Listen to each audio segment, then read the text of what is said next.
আজকালকার যুবকগুলো মত্ত হয়ে আছে মুখে সিগারেট আর অশ্লীল প্রেম ভালোবাসা নিয়ে। মত্ত হয়ে আছে নেটের কালো দুনিয়ার পর্নোগ্রাফি নামক ভয়াল এক বেড়াজালে। প্রতিটি সময় যেন তার সিগারেটের ধোঁয়ায় পুড়ে পুড়ে নষ্ট হয়ে যাচ্ছে। প্রত্যেকটা রাত কাটে তার অনলাইনে চ্যাটিং আর অশ্লীল ভিডিও দেখে। এইগুলো না হলে যেন তার ঘুমেই ধরে না, পেটের ভাত হজম হয় না। আবার তাদের মুখেই আমি বলতে শুনি, তারা বলে ইসলামের জন্য জীবন দিয়ে দিবে, ইসলাম কায়েম করার জন্য পৃথিবীর সকল মায়া ত্যাগ করে দিবে, তবু ইসলামকে বিজয় লাভ করিয়েই ক্ষান্ত হবে। কিন্তু আফসোস, সে যখন এই কথাগুলো বলে তখন তার মুখে থাকে সিগারেট আর মোবাইলে থাকে অশ্লীল দৃশ্য। হে ভাই, তুমি তো চরম বেঈমান। হাতে সিগারেট নিয়ে বসে আছো, মোবাইলে অশ্লীল ছবি ভিডিও নিয়ে বসে আছো, আবার বলতেছ আমি নবীকে ভালোবাসি। তুমি কি ভাবছ আল্লাহ কি বোকা? তুমি বললেই তোমারে জান্নাত দিয়ে দিবে?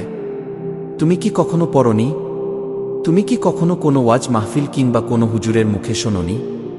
আল্লাহ তায়ালা কোরআন এ কারিমের সূরা আনকাবুত এ ২ নং আয়াতে বলেন, মানুষ কি মনে করে যে আমরা ঈমান আনিয়াছি, এই কথা বলিলেই উহাদেরকে পরীক্ষা না করিয়া অব্যাহতি দেওয়া হইবে? যেখানে আল্লাহ পাক রাব্বুল আলামিন বলেছেন আমাদের পরীক্ষা করবেন, তো আমরা কিভাবে বলবো আল্লাহ আমি আপনার ঈমান আনিয়াছি, আমাকে মাফ করে দেন? আমাদের ক্লাসের মধ্যে যে ছাত্রছাত্রী নিয়মিত পড়ালেখায় খুব ভালো, সে যদি তার স্যারকে বলে, স্যার আমাকে তো আপনি ভালো করেই চিনেন, জানেন আমি ক্লাসে সবসময় ভালো পড়া পারতাম, এখন আর আমাকে পরীক্ষা না নিয়েই পাশ দিয়ে দেন, তখন কি কোনো স্যার আমাদের পরীক্ষা না দেওয়ার জন্য বলবেন? কখনোই না। যেখানে তুমি তোমার বেতন দিয়ে, তোমার সকল কিছু দিয়ে স্কুলে পড়ো বা কলেজে পড়ো, তবুও তারা তোমাকে পরীক্ষা থেকে বাদ দিবেন না।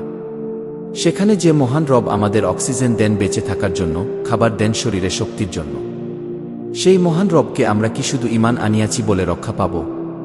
কখনোই না। আল্লাহ অবশ্যই আমাদের পরীক্ষা করবেন। প্রিয় ভাই এবং বোন আমার, এখনো সময় আছে, সকল হারাম কাজ ত্যাগ করো এবং তাওবা করে আল্লাহর দিকে ফিরে আসো।